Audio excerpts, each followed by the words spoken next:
Unit 2. Counselling in Practice. This unit is designed to introduce you the practical counselling skills and techniques. It will familiarise you with the advisor's role in the counselling process and the client's possible motives and reason for seeking your support.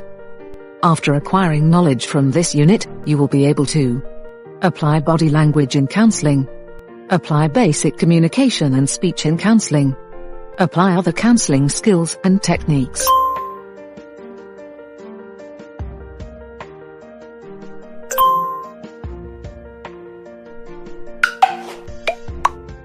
Clients seek help from FDI advisors for two reasons.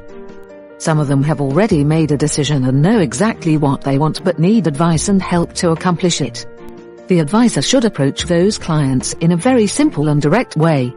It is assumed that those clients will provide the advisor with accurate and precise information and present their needs and wishes.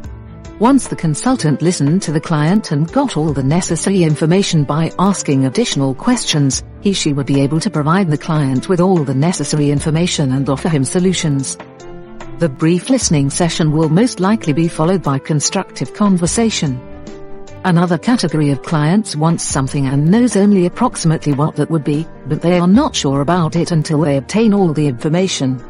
Therefore, they investigate different possibilities, who, how and where. The advisor should apply his/her best listening and communicational techniques to those clients. He should also gain insight into the client's motives in order to be able to help them find ideas and solutions.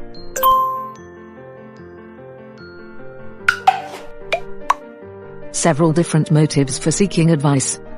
Some investors are motivated only by the expansion of their market and profits, so they are focused solely on business. Others want to invest in real estate for personal reasons, for the purpose of residence, family reunion and pleasant casual or permanent stay. The third type involves clients who already reside in the host country and therefore seek ideas and opportunities to invest in certain jobs in order to be able to afford a longer stay. It is possible that the advisor would be contacted by the investor's family members for the same reason.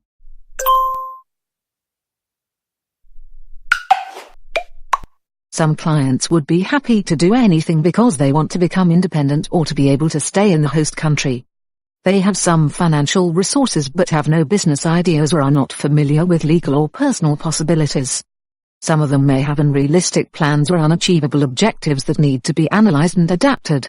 The advisor can help the client by setting up targeted questions. The client should write down questions and answers in order to get an insight into the full picture of his abilities, wishes and needs. That might help in creating business startup ideas. Some question for developing business startup job creation ideas that FDI advisor should ask the client to answer. Which knowledge and skills do you have? Which activities do you enjoy? Knowledge gained through education. Skills gained from previous experiences. Which of your skills you have not used so far? Knowledge of foreign languages. Do you have a hobby? Artistic talents, writing, painting, music. Internet and computer proficiency, familiarity with internet-based tools. Do you drive, car, motorbike? What do you usually do in your spare time? What do you like to do the most? What are your friends and family members doing? Provided you have enough money and experience knowledge, what would you most like to do? Possibilities, do you have? Business space. Available finances. Possession of existing equipment. Skills managing finances. Time. Other, what do you prefer? Independent work or a team work? Indoors or outdoors? Traveling. Jobs that requires a lot of thinking. Administration, working with documents. Sorting, stacking, neatness. Manual work. Working with machines. Working with data. Driving by car. Working with animals. Working with people. Which categories of people, men, women, children, youth, elderly people, etc. Troubleshooting. Organizing. Talking to people. Helping people. Teaching. Guidance. Decision-making. Influencing people. Taking risks. The analysis of questions and answers would provide the platform for decision-making. In the next step, the advisor will establish a list of possible jobs and activities that fit into the answers provided. When the client narrows a selection of job startups, the advisor will help with suggestions, solutions and all the necessary information to start a business. In order to help the client in making the final decision, in this phase of counseling, the advisor for direct foreign investments also offers information that are usually used to attract foreign investors, thus further encouraging and directing the client to make the final decision of launching a business in the host country, for example promotion of the quality of life in Slovenia.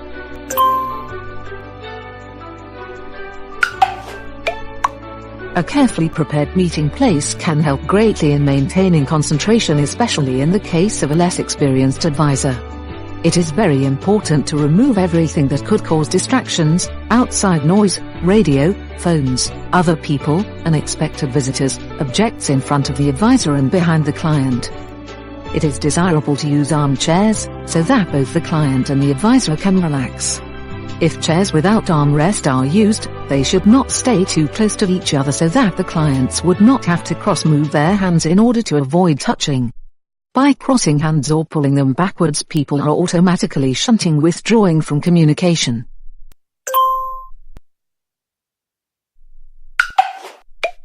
Time is very important as it is precious and irreplaceable. The power is in the hands of those who control it.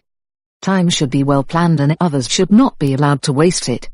If the advisor lets the client divert from the topic, this extends the scheduled meeting time by introducing subjects that are not beneficial, therefore the time is wasted for both parties. As a person who leads counseling, the advisor should be the one who evaluates the productivity of time. Adding some extra time in conversation is not beneficial to either the advisor or the client. The client will get tired or overwhelmed by too many information. The advisor should evaluate whether to extend ongoing meeting or to schedule another one.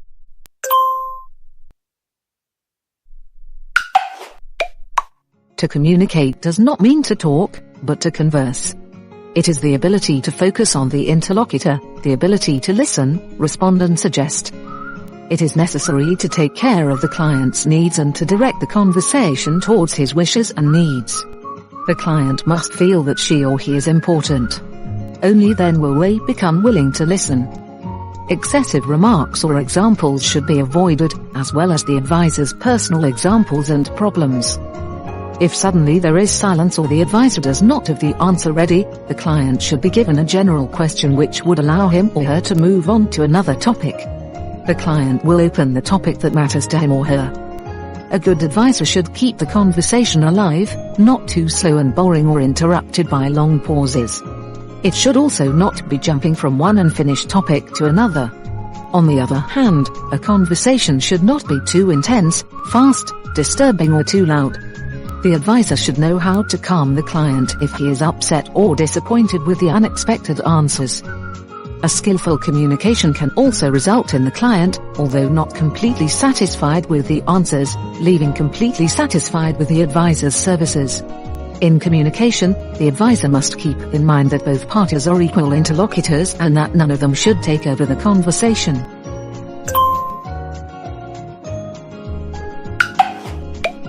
Some clients might be excited and at the same time have fear of the unknown, some are uncomfortable with the idea of making decisions, and some are probably too decisive or worried that they cannot immediately get all the information. Some are not happy because they cannot get the quick answers or the solutions they are used to get in their countries of origin. The advisor must not allow to be affected by the client's mood, as people tend to mirror each other.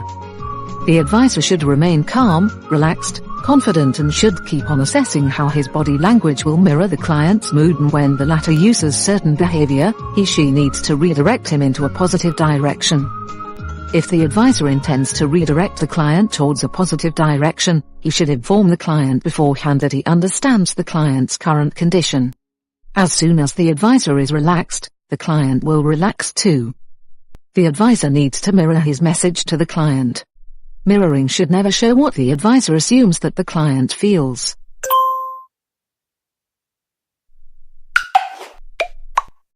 The client's behavior should not distract but rather help the advisor's concentration. With his body language and facial expression, the client emphasizes his information. A body language is a powerful tool that helps the advisor to realize what is very important to his client, what he is emotionally attached to, what the areas of his confidence and doubts are, what he is afraid of, which are the issues he is insecure, worried or excited about. All these are signals that indicate the client's real needs, wishes and plans, as well as his personal attitude or expectations. Body language partially reveals the character and personality of the client.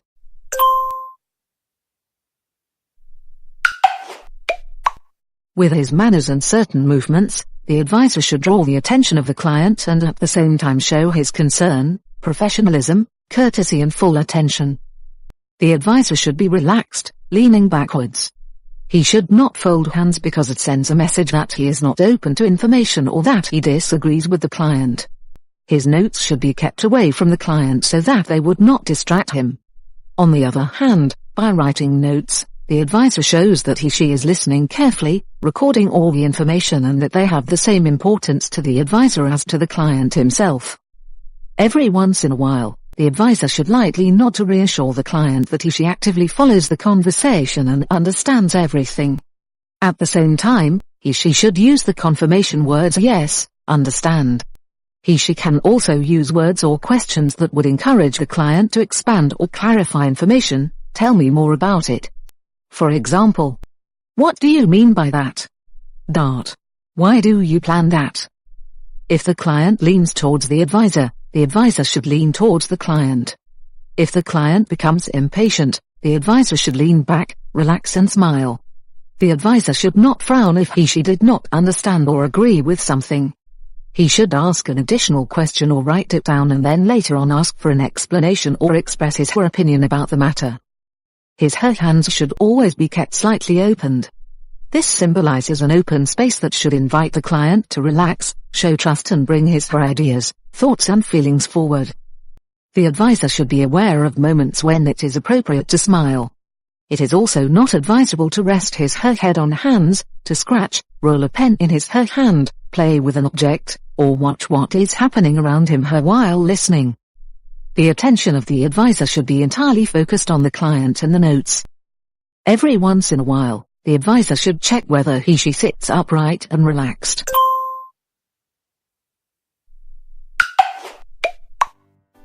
While talking and giving information to the client, the advisor often uses his/her hands.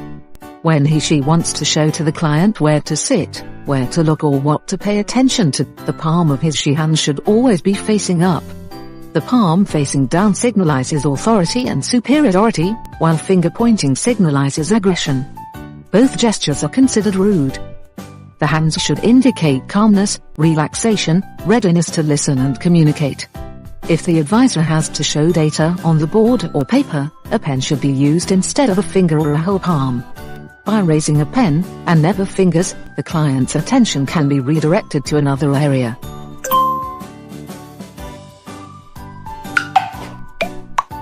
Hands. Handshake is a very important gesture. One should always use one hand only. The handshake needs to be adjusted to the client's style and strength. Documents, folders and briefcases are always kept in the left hand so that the right hand can be free for a handshake, for showing direction to the client, for moving the chair, for greeting, etc. The hand, fingers, on the cheek will convey a positive acceptance. All other gestures in which hand touches the head are not a positive sign. Dress code. Dressing should be appropriate, neither too relaxed nor too formal. Fashion is changing together with time, but different countries have different customs. The eye is always the first to see and judge. The advisor's main goal is to approach the client at the same level. Therefore, dressing should be moderate, in order not to distract the client or put him off. The client should not feel inferior because of the advisor's excessively expensive or inadequate appearance. One could get the impression that the advisor is hiding his incompetence behind the picture of a successful person.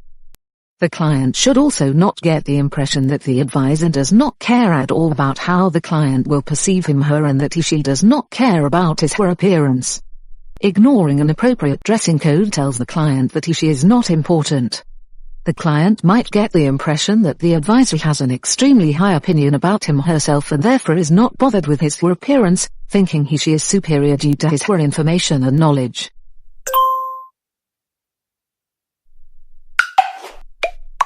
After the advisor heard the client, collected and recorded all the information, clarified and received the client's confirmation that everything was correctly understood, she can start offering information and answers. The advisor advises the client by providing detailed information in accordance with the topics the client was talking about, suggesting directions and guidelines about taking next steps, delivering the facts and necessary information which would enable the client to make a decision. It is important that the advisor has carefully listened and clarified all possible doubts. She does not have to always have a ready answer. Sometimes she will have to seek a solution from an expert. The client will be satisfied if she gets some answers immediately, together with the dates when she will obtain answers to other questions, accurate instructions about receiving further expert assistance and more information. Making decisions. The advisor must not make decision for the client. Instead, she helps the client to make his her own decisions. However, if the client persists in the attempt to make the advisor his her decision maker, the advisor's duty is to help the client make his her own decision by asking him her additional questions, providing some additional information and indicators. If the advisor skillfully explores the client's motive, this will be an excellent guideline for the answers and the solutions she would offer. The basic rule: the advisor provides information and solutions, the client decides. If the client is still hesitant, it means she is either scared to make decisions or is unsure due to lack of information. In that case, if the client is not exhausted due to any kind of emotional pressure or overloaded with excessive information, the advisor will repeat the information and point out to possible solutions and answers. Otherwise, she would suggest a new meeting. Regardless of the amount of pressure the client puts in his her effort to persuade the advisor to make a decision for him her, the advisor should always strictly follow the basic rule: the advisor provides information and solutions, the client decides.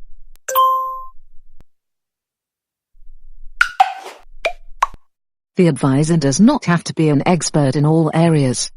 She is not a magician and does not have to know all the legal regulations and their current amendments, but is obliged to check on all changes or to consult with an expert before giving the information to the client.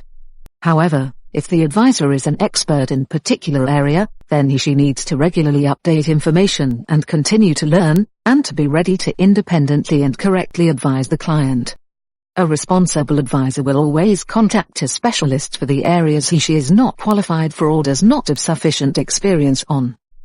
The advisor for direct foreign investments is the person whom the investor needs to trust and can contact not only in the initial phase, when deciding on the investment, but also the person whose counseling services she can use occasionally or permanently for the duration of his stay or work in the host country. The advisor for direct foreign investments should be a link between the investor and other key professionals, while at the same being able to provide as much basic information as possible on his own. The role of the advisor for direct foreign investments is demanding, complex and responsible, as it encompasses a large area of activities for which the following is needed: extensive knowledge, active daily awareness, monitoring of administrative changes, monitoring of legal regulations, following market trends, active cooperation with other experts from the field of counseling, fluency in foreign languages.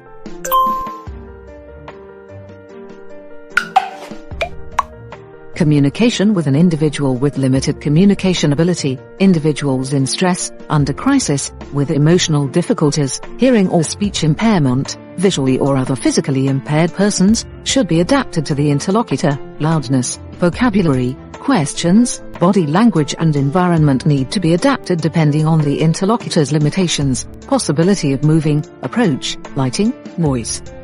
The complex role of the FDI advisor includes an excellent knowledge and awareness in all areas of the foreign investor's interest, which would help him/her to make the final decision. If a foreign investor has the opportunity to obtain information about type, procedures and costs of opening a company, legislation requirements and the costs regarding running the business, accounting, real estate investments, Labour market offers and conditions and employment conditions. Procedures and condition for obtaining work and living permit and family reunification in host country. The possibilities of using loans and EU funds. Positive sides, advantages and offers of host countries. From one person only and all in one place, she will make a decision on investing in the host country faster, safer and with more positive results. The main objective for the FDI is a long-term satisfactory interest of both foreign investors and the host country.